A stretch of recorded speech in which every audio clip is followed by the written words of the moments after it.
서기 1500년 세계 무대 위에 제1강대국을 향한 새로운 열쇠가 던져졌다. 신항로의 개척 그리고 신대륙의 발견. 이후 500년 동안 세계 무대의 중심에는 9개의 나라가 등장한다. 포르투갈, 스페인, 네덜란드, 영국과 프랑스, 독일, 일본과 러시아, 그리고 미국. 이 9개의 나라는 경쟁과 침략, 혁명과 패망, 그 피바람의 역사 속에서 세계의 패권을 노려왔으며 이 역사는 우리에게 현재와 미래를 위한 교훈을 남겼다.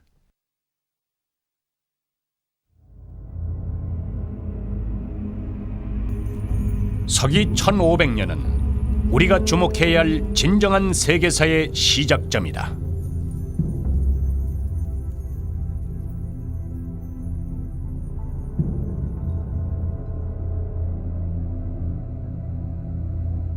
이전의 인류는 서로 단절되어 있었고 각자 독립된 땅에서 살았다.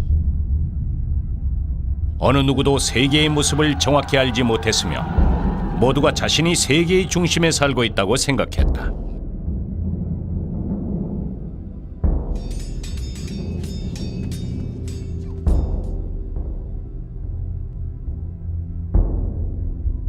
서기 1500년경의 중국은 명나라의 시기.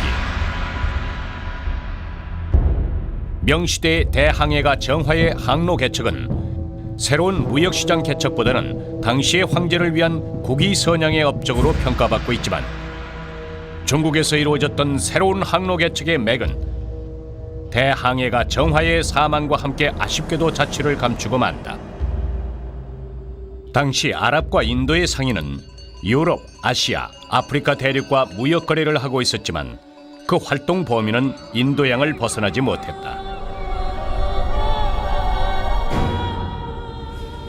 당시 유럽인이 인식하고 있는 대륙은 유럽, 아시아, 그리고 아프리카뿐. 모두 기독교를 신봉하는 왕에 의해 통치되고 있었고 그 외 대륙의 존재 여부는 불분명한 상태였기 때문이다. 그러나 서기 1400년 이후 200여 년 동안 유럽인이 그린 세계는 그 윤곽을 드러내기 시작한다. 그리고 마침내 오늘날 우리가 알고 있는 모습으로 세계 지도가 완성됐다. 신대륙의 발견. 분리되었던 세계는 연결되기 시작했다. 나라 간 경쟁이 치열해졌고 서로 다른 문화가 교류되기 시작했으며 국가 간 대륙 간의 대결과 전쟁이 일어났다. 그리고 새로운 역사의 서막이 열렸다. 놀라운 것은 이 새로운 역사의 시작점이다. 포르투갈과 스페인, 당시 쟁쟁하던 경제 문화의 중심 국가가 아닌 유럽 대륙 서남단에 위치한 두 개의 작은 나라. 500년 전 그들은 전 세계를 호령하는 맹주가 됐고 그들의 세력은 유럽과 아시아를 넘어 아프리카와 아메리카까지 펼쳐진다. 포르투갈과 스페인, 이베리아 반도의 작은 두 나라가 한 세기에 걸쳐 바다를 정복하고 세계를 지배할 수 있었던 그 힘은 무엇인가?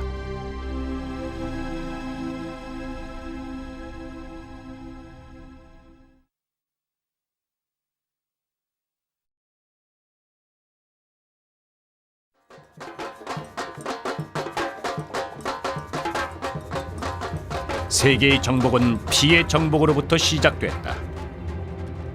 기원전 11세기부터 서기 11세기까지 2000년 동안 이베리아 반도의 전쟁은 끊일 날이 없었다.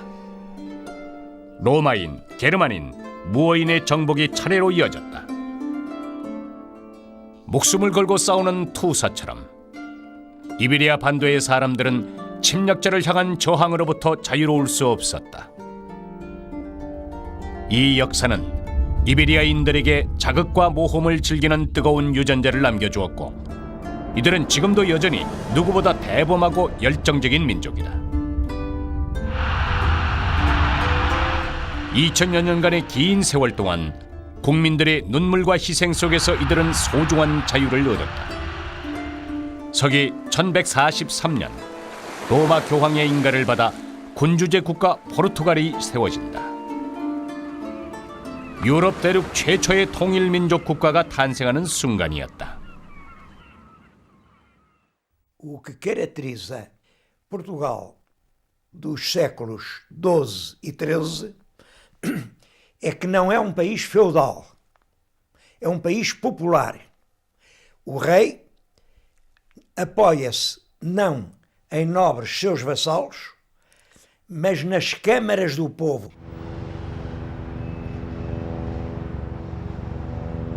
포르투갈의 왕권은 국민들에게 강한 귀속감을 느끼게 했지만 강대국으로 성장하기까지 매우 긴 여정이 필요했다. 10만 평방킬로미터의 작은 땅덩어리, 자원 부족, 외세 침략 등의 온갖 어려움 속에서 독립한 포르투갈.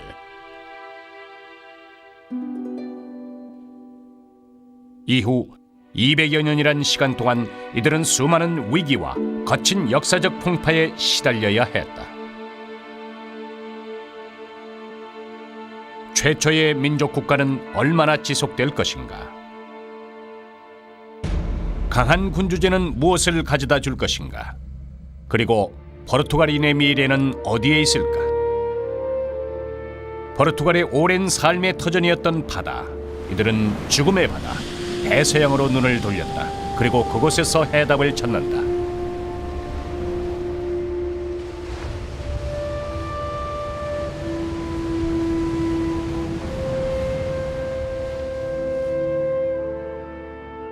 이 기념비는 1960년 포르투갈 정부가 대항해가 엔리케의 사망 500주년을 기념하기 위해 건립한 것이다.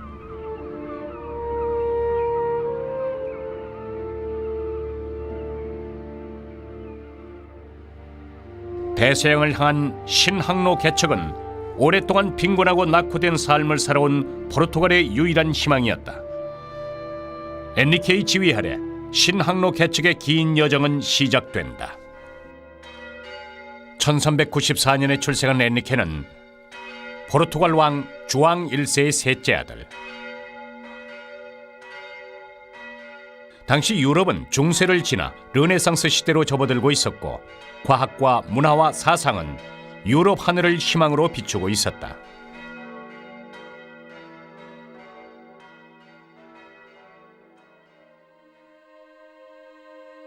엔리케 왕자가 12살 되던 1406년, 1200년 동안 빛을 보지 못했던 지리학에 새로운 혁명이 일어난다. 그리스 천문학자 프톨레마이오스의 명저서 지리학 교정이 주목을 받게 된 것이다.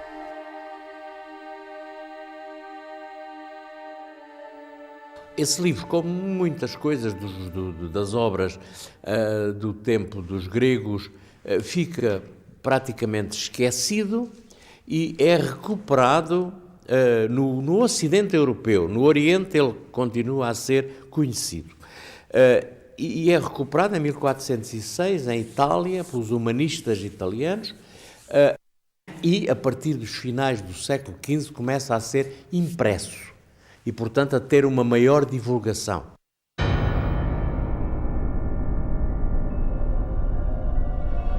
현대의 관점에서 본다면 프톨레마이오스의 지도와 책에는 오류가 많다. 아프리카와 남극은 연결돼 있고 유럽, 아시아, 아프리카 이외의 지역은 망망대해. 그리고 적도에는 동식물이 생존하지 않는 것으로 나와 있다. 하지만 당시 유행했던 신화와 허무맹랑한 소문들에 비해 그의 책은 믿을 만한 지리적 정보를 제공하고 있었다. 세계는 정말 프톨레마이오스의 지도와 같았을까? 대서양은 정말 항해가 불가능한 곳일까? 수많은 질문들이 유럽 대륙을 향해 던져졌고 이는 지리학과 항해에 대해 불타는 열정을 가진 엔리케 왕자를 자극한다.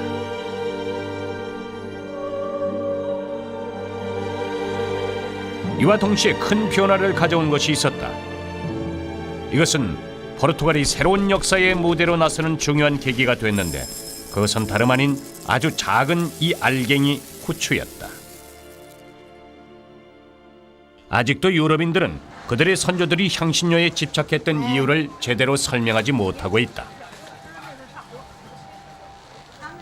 El atractivo que había detrás de esta expansión era abrir la ruta al Asia, abrir la ruta africana y a los yacimientos de oro, y también buscar la ruta, la especiería en un momento, a las Islas de las Especies, en un momento en el cual para las sociedades europeas las especies tenían un valor inconmensurable, un gran valor en la medida en que buena parte de la alimentación y de la vida cotidiana dependía enormemente de las especies, entre otras cosas porque en esa época, estamos hablando de los siglos XIV y XV,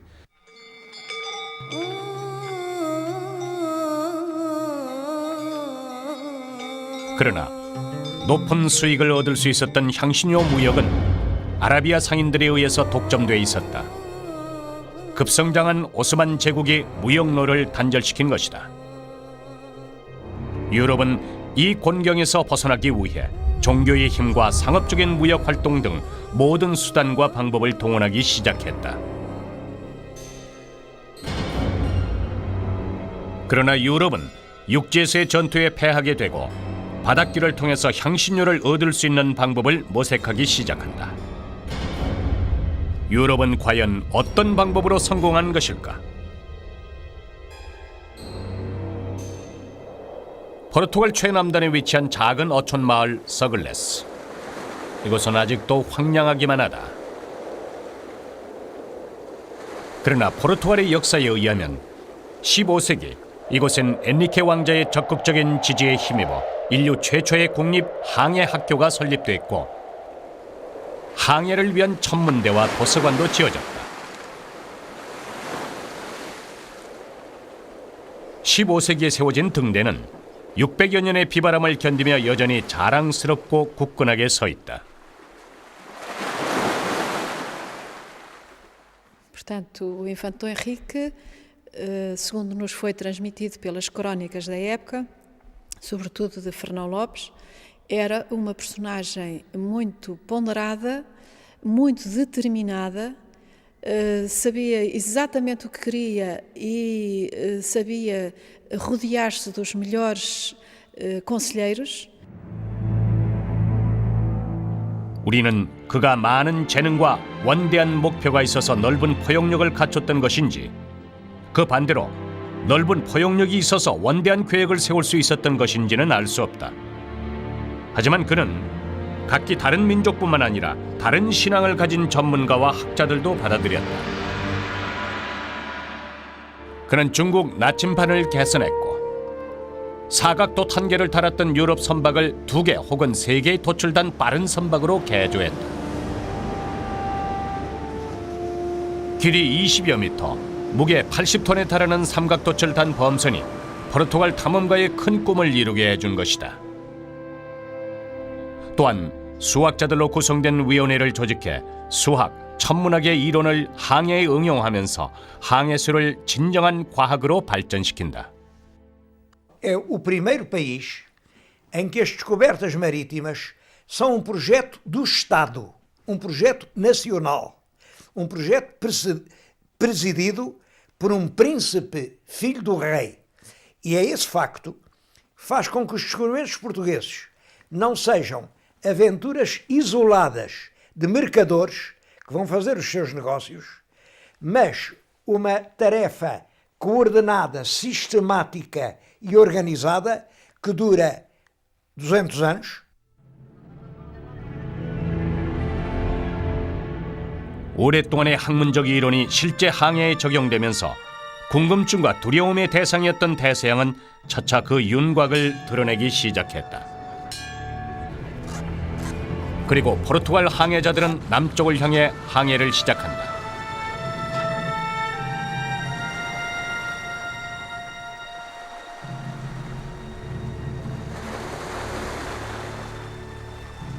포르투갈을 찾은 관광객들에게 카보다로카는 필수 관광 코스다. 이곳은 유럽의 땅 끝마을. 먼 항해를 떠나는 선원들이 마지막으로 기억하는 육지다. 가을로 접어든 이곳의 바닷바람은 무척 매서워 서 있기도 힘들 정도. 바닷속으로 뻗어들어간 형태의 이곳 지형은 외로운 노인처럼 대서양을 하염없이 바라보며 유럽을 지켜주는 듯하다.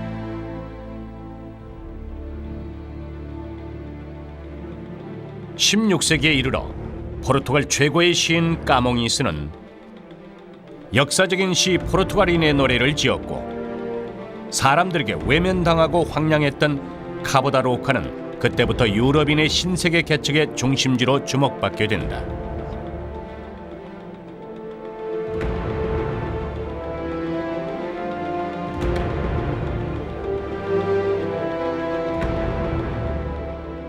항해가 계속되고 시간이 지나면서 돌아오지 않는 사람이 생겨났다.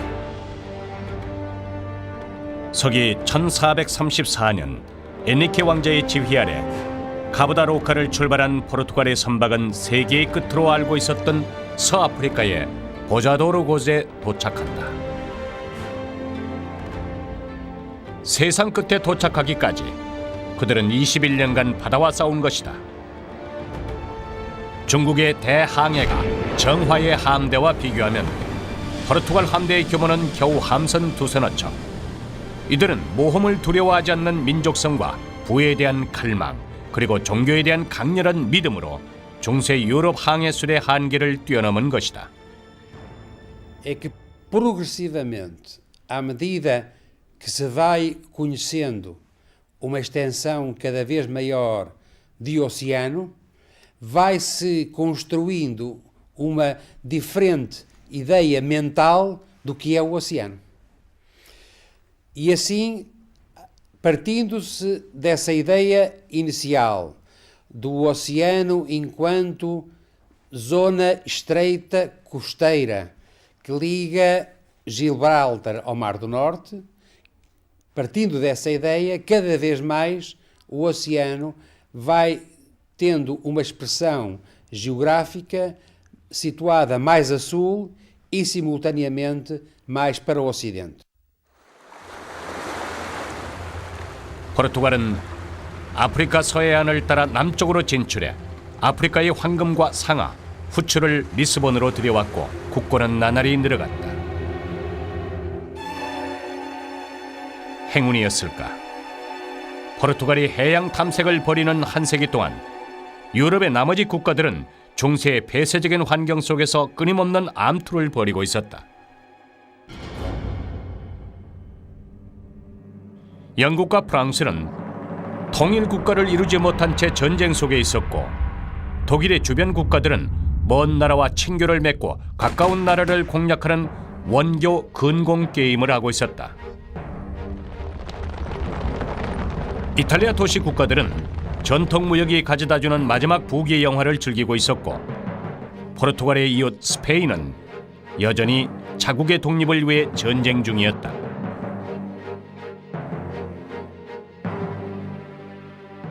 (1460년) 포르투갈에 의해 그려진 지도에 의하면 아프리카 해안은 4,000km에 달한다.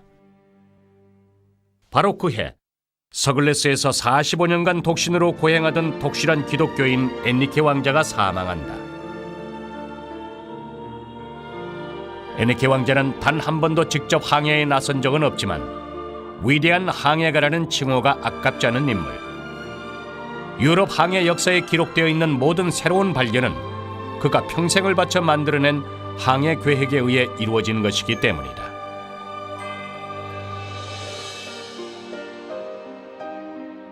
에니케 왕자가 세상을 떠난 지 27년 후 서기 1487년 7월 포르투갈의 항해 사업을 계승한 주왕 2세는 디아스 선장에게 범선 3척을 인솔해 대서양을 따라 남하하도록 지시한다.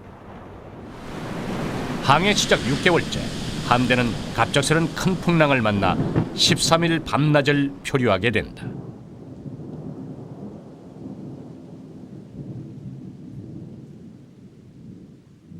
그들이 도착한 곳은 바로 아프리카의 최남단. 디아스 선장은 구사 일생을 경험한 그때의 항해를 기념하기 위해서 그곳을 폭풍의 고지라고 이름 붙인다. 하지만 주왕 2세가 희망봉이라 정식 명명했고, 이로써 포르투갈은 꿈에 그리던 아시아를 향한 발판을 마련하게 된다. 새로운 무역 항로가 열린다는 것. 이것은 이윤이 높은 향신료를 독점할 수 있게 된다는 의미였다. 그러나 바로 그때 포르투갈은 막강한 적수를 만난다. 그 주인공은 바로 통일을 이룬 스페인이었다. 스페인은 어떤 방법으로 포르투갈과 맞섰던 것일까?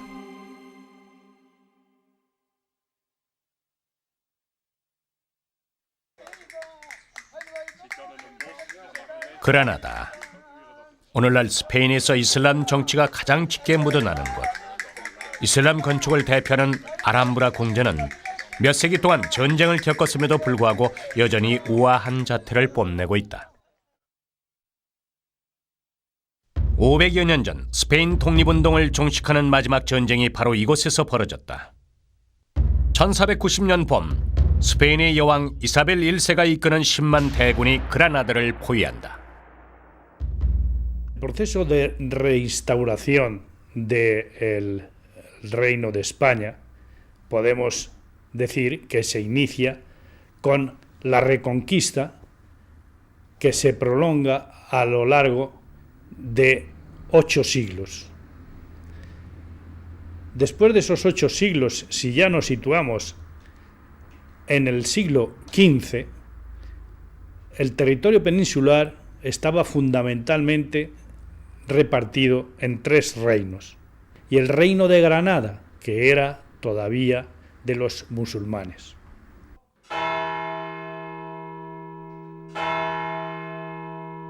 그라나다 맞은편의 웅장한 성곽. 이곳에서 이사벨 1세는 직접 진두 지휘를 했다.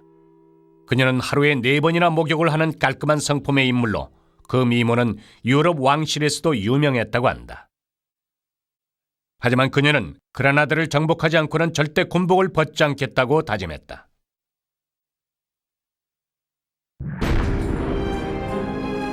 (1492년 1월 2일) 스페인의 맹렬한 공격에 모어인들은 성을 버리고 항복했다. 8세기에 걸친 긴 전쟁은 드디어 그 막을 내리게 된 것이다. 이사벨 1세는 그라나다 대지에 입을 맞추었고 남편 페르난도와 함께 알함브라 궁전에 첫 발을 내딛었다. 그라나다 군중의 환호를 받으며 입성하던 여왕은 오랫동안 그녀를 만나기를 고대했던 한 제노바인을 만나게 되는데 그가 바로 후세에 널리 명성을 떨치게 될 크리스토퍼 콜럼버스다.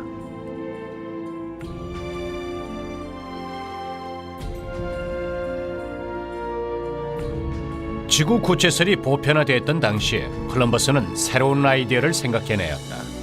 서쪽을 향해 계속 항해를 하다 보면 아시아 대륙을 만날 수 있다는 생각이었다. 그는 자신의 항해 계획이 유럽인을 아시아로 데려갈 수 있을 것이라 굳게 믿었지만 6년간 포르투갈의 신임을 얻지 못하고 있었다.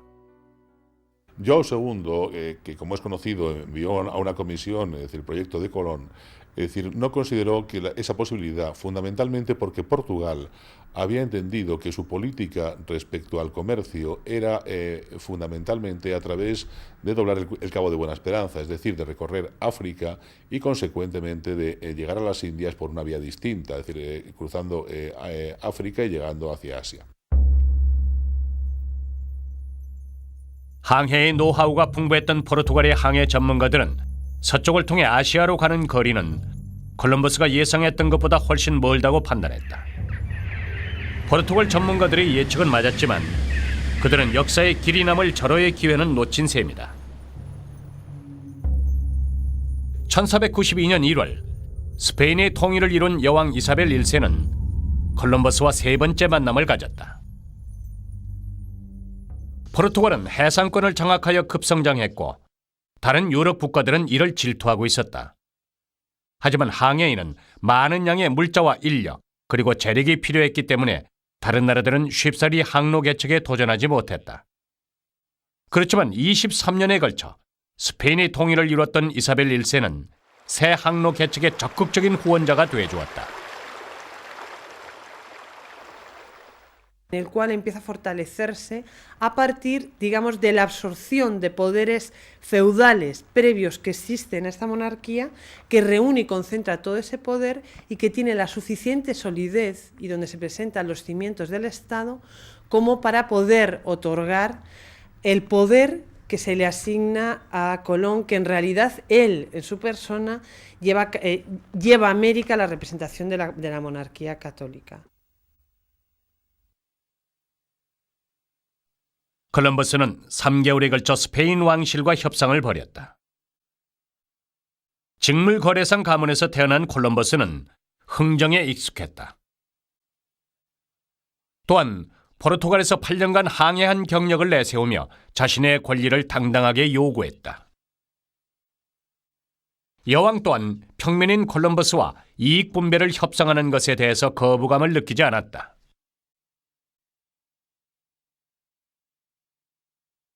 De hecho, se puede decir que todos los descubrimientos, más todas las conquistas, fueron a base de este tipo de pactos entre los soberanos como una parte y por otra parte los particulares, los empresarios que realizaban estas conquistas.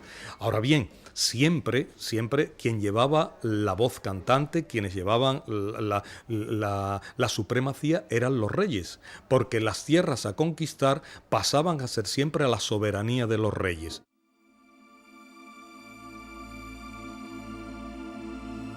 (1492년 4월 17일) 한 국가의 강한 의지와 해상왕의 소망이 합의점을 찾아 계약은 합의에 이른다.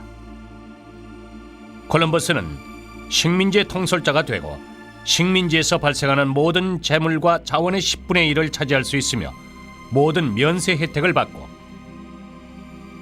해당 해역을 지나는 선박 수익의 8분의 1을 징수하는 권리를 갖게 된다.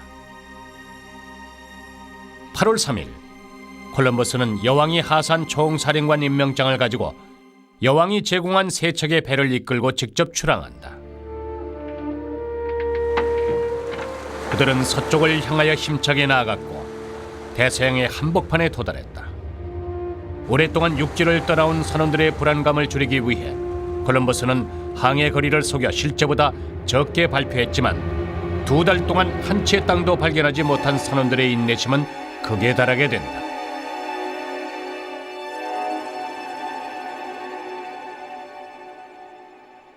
(10월 10일) 불안감에 휩싸여 격분한 선원들이 폭동을 일으켰다. 격렬한 논쟁이 오고 갔고 콜럼버스는 3일 후 육지가 나타나지 않으면 회항하겠다고 약속을 한다. Y en esa demora pues acertó, porque 3 días después pues el marinero que la tradición conoce como Rodrigo de Triana gritó la palabra tierra, era el 12 de octubre de 1492.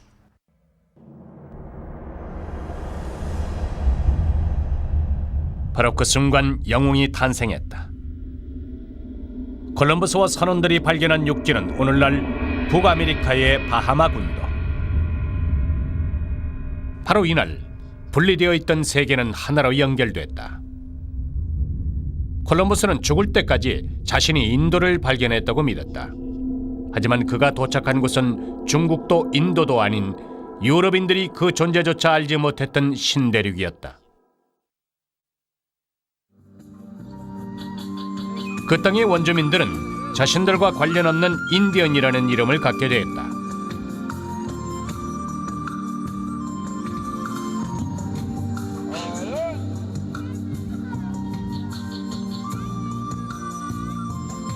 콜럼버스가 항해를 시작한 그 해, 인류 최초의 지구본이 완성됐지만 그 지구본의 아메리카 대륙 자리는 여전히 바다로 그려져 있었다.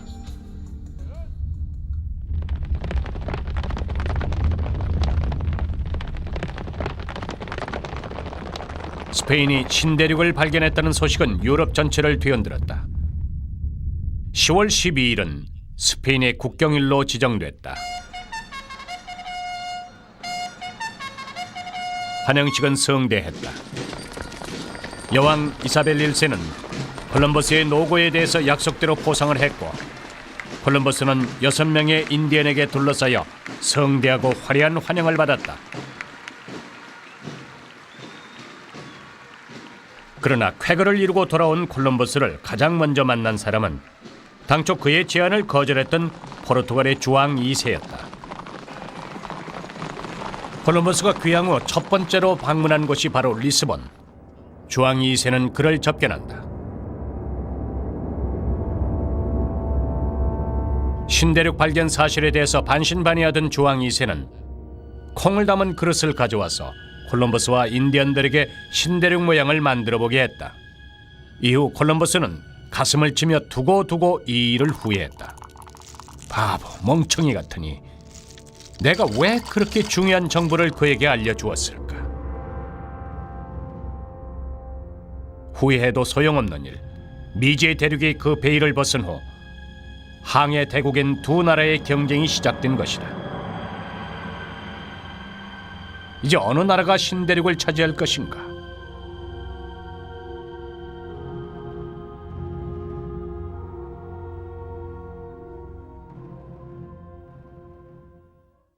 Mas nessa altura dominava a teoria do mare clausum.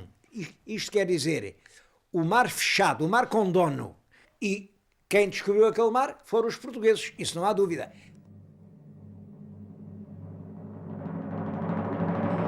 일 년 후 포르투갈과 스페인은 1494년 6월 7일 리스본 교회의 작은 마을에서 조약을 체결했다. 마치 지구의 선을 그었듯 수박을 반으로 쪼개듯 세계를 반으로 나눈 것이다.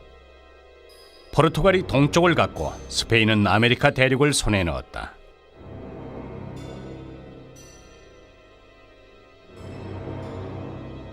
당시를 묘사했던 그림을 보면 담판의 과정이 얼마나 치열했는지 알 수 있다. 하지만 정확한 계산은 별 의미가 없었다. 포르투갈 혹은 스페인이 가진 유럽 이외의 대륙에 대한 정보는 부정확했고 미지의 대륙이 얼마나 크며 세계의 규모가 얼마나 되는지 그들은 모르고 있었기 때문이었다. Esto es especialmente interesante resaltarlo porque significa la entrada dentro de la cultura occidental de conceptos extremadamente nuevos, como es el reparto del territorio por conquistar, cuya culminación en Occidente se centrará en el Congreso de Berlín de 1890, en el cual las grandes potencias europeas se van a repartir todo el territorio africano y buena parte del asiático, pero sobre todo el reparto de África en el Congreso de Berlín.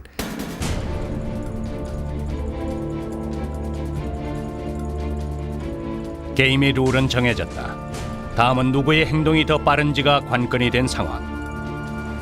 1498년 5월 포르투갈의 항해가 바스코 다 가마가 지휘하는 선박은 인도의 코지코드에 도착한다. 이곳은 70년 전 중국 항해가 정화가 황제의 위대함을 보이기 위해 탐험하여 도착한 곳. 정화와 달리 그들의 목적은 탐험 그 자체가 아니었다. 인도인들이 그들에게 탐험의 목적을 물었을 때 바스코 다 가마는 간단하게 대답했다. 우리는 기독교 전파와 향신료를 원한다. 포르투갈이 간절히 원하던 이 순간 한 세기에 걸친 험난한 탐험을 통해 에네케 왕자의 소원이 실현됐고 수십 년간의 항해 노하우와 용기가 찬란한 결실을 맺게 되는 벅찬 순간이었다.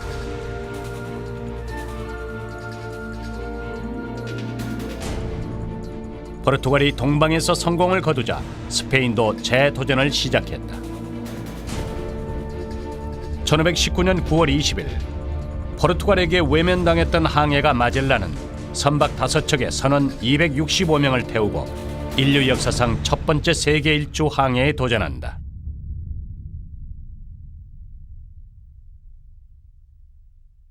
이 도전은 인류의 달 착륙에 견줄 만한 대단한 의미를 가진 사건이었다. 미국 우주인 암스트롱이 달을 향해서 첫 발자국을 내딛는 순간 전 세계 7억 명 이상의 사람들이 그를 향해서 기립박수를 보내고 있었다.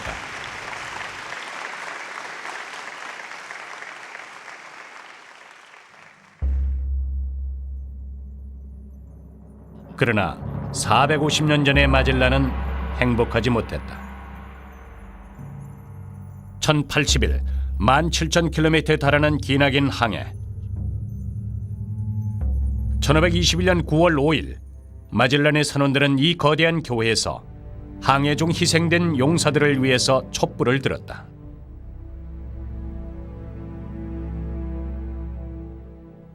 안타깝게도 그 중에는 필리핀에서 살해당한 선장 마젤란도 포함되어 있었다. 촛불 18개의 불빛은 약했지만 그 촛불은 인류 문명의 미래를 밝게 비추고 있었다. 이제 서방 유럽인의 눈앞에 펼쳐진 것은 세계 4분의 1이 아닌 세계 전체.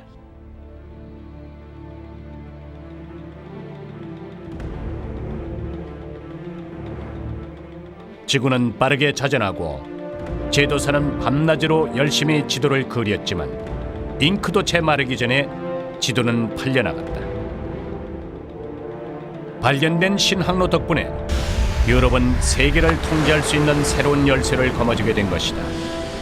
치열한 경쟁 속에 해상교통의 요지는 포르투갈의 손아귀로 들어갔다.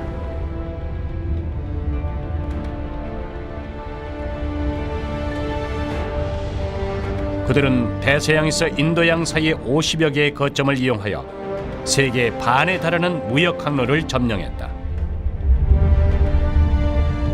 16세기 초기 5년 동안 포르투갈의 향신료 거래량은 22만 파운드에서 230만 파운드로 폭등했고 해상 무역의 최강국이 됐다.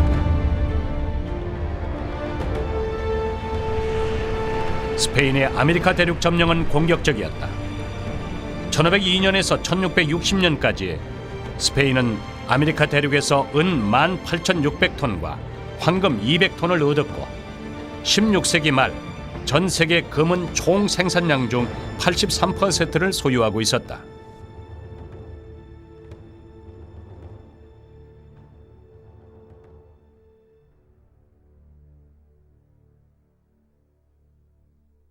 유럽의 세력 확장은 곧 아메리카 대륙의 비극이 됐다. 1570년 전쟁으로 인한 학살과 유럽에서 전파된 전염병으로 멕시코 인구는 2,500만 명에서 265만 명으로 감소했고 페루의 인구는 900만에서 130만 명으로 줄어들었다. 아메리카 대륙의 원주민인 인디언은 90%가 사라졌다.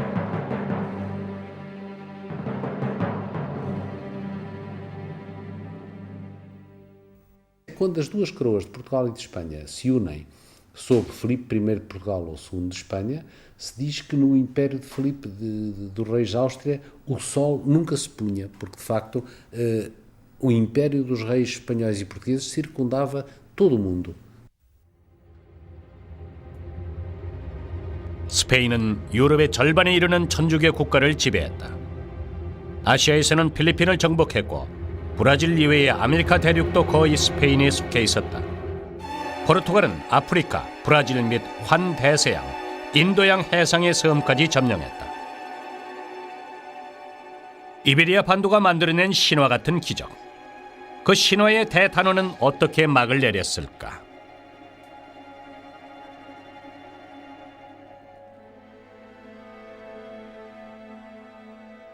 이곳은 그 이름도 유명한 마드리드 광장이다. 스페인이 자랑하는 작가 세르반테스의 기념비가 중앙에 서 있다. 기념비에 다가선 모든 관광객들은 깡마른 말을 타고 있는 돈키호테와 그의 하인 산초를 어루만진다. Que en vida conoció grandes éxitos editoriales, algunas de sus obras. Sin embargo, en sus últimos años, Cervantes tenía una vida muy modesta, muy humilde y murió pobre. Son conocidas varias anécdotas en este sentido, en el que tanto ilustres políticos y de dentro de España como de fuera de España ponderaron la posibilidad de pasarle alguna ayuda para que tuviese una vejez lo más digna posible.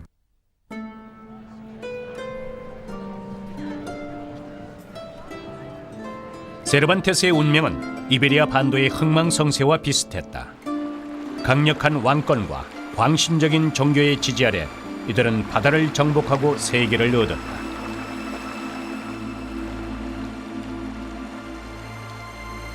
파도와 같이 일순간에 밀려든 재물을 종교와 식민지 확장을 위한 전쟁에 모두 쏟아부었지만 국가 부흥을 위한 상공업 발전에는 관심을 기울이지 않았다. 강력한 권력을 가지고 있었던 당시 귀족들은 새로 등장한 세력들이 자신들의 권력을 위협하는 것을 용납하지 않았다. 그들은 상공업에 종사하는 외국인들까지 모두 몰아냈다.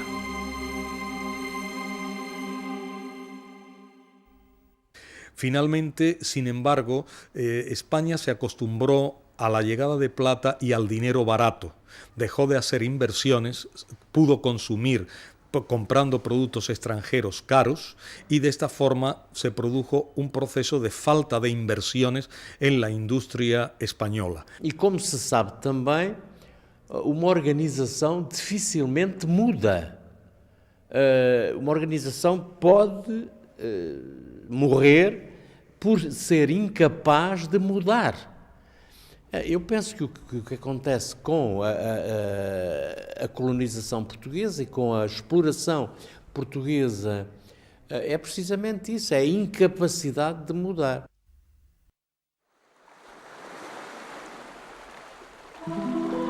카부다라우카에 붉은 태양이 지고 있다. 16세기 중반 강대국임을 자랑했던 이베리아 반도는 화려한 세계 무대에서 서서히 물러나기 시작했다.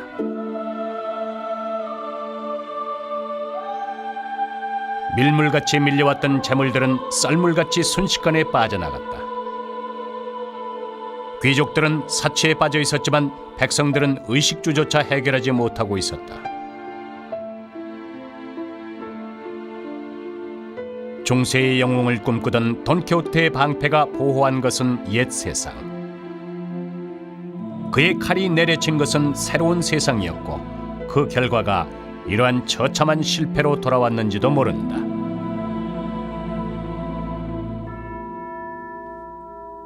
세계 역사상 가장 화려했던 공연은 비극으로 막을 내렸다. 그들이 떠난 역사의 무대에는 과연 어느 나라가 눈부신 조명을 받으며 새롭게 등장할 것인가?